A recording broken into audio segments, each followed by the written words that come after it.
Welcome to the enchanted world of Kapibaya. I invite you to a fairy tale titled The Christmas Mission.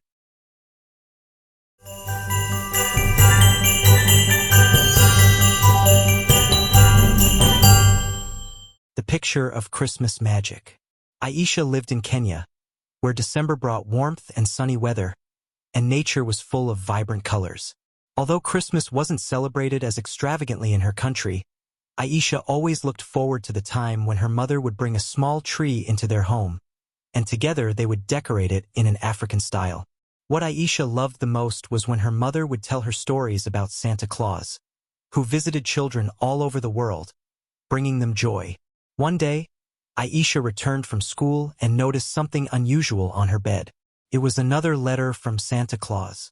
Surprised, she opened the envelope and read the letter. "Dear Aisha, I have a special task for you. Create a Christmas picture or drawing. I know that Christmas in your country looks different, so I encourage you to draw how you imagine the magic of the holiday season. Share the joy and let your imagination flow. And if you put your whole heart into it, who knows, maybe your drawing will become truly magical." Aisha was thrilled. She loved drawing, and now she had a task directly from Santa Claus. She immediately got to work.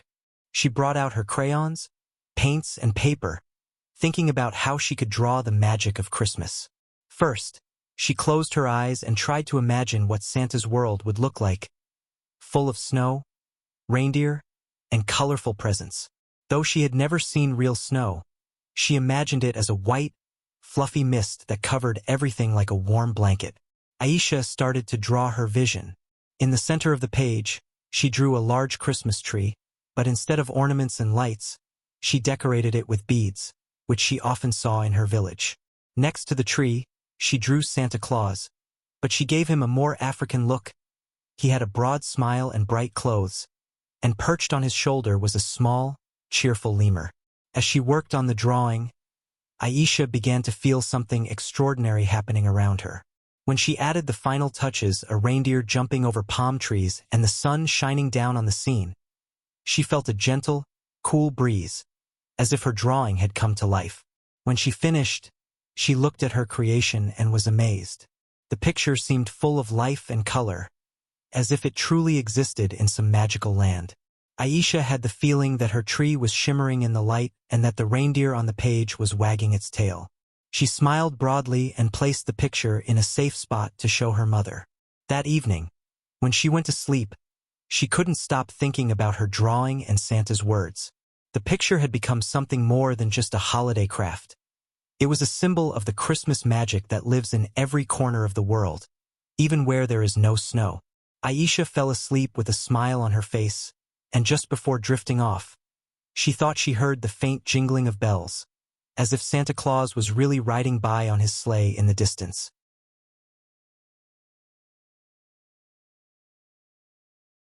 In the land of Santa Claus, the most important time of the year had arrived.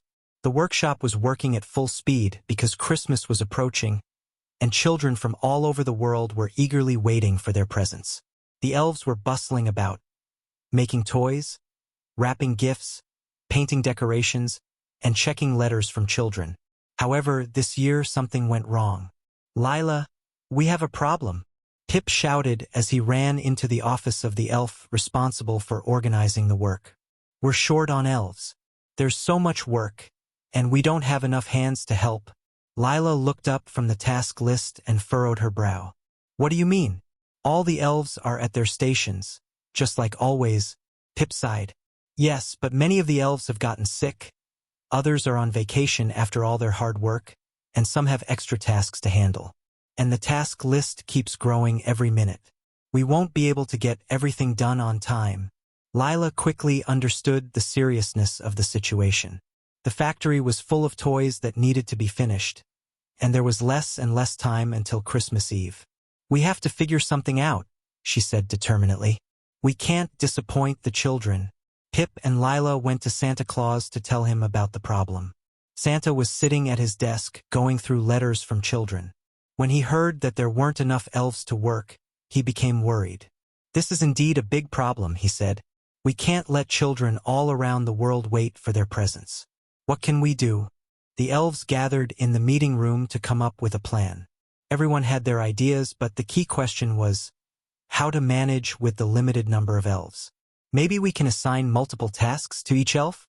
Suggested Timur, the older elf who knew every corner of the factory. That's a good idea, but elves can't work non-stop, or they'll get too tired, replied Lila. We need more efficient solutions. Then Violetta, the elf in charge of painting toys, came up with another idea. What if we use magical tools to speed up our work? We have magical hammers, self-applying paints, and other spells that could help us. Santa smiled upon hearing this idea.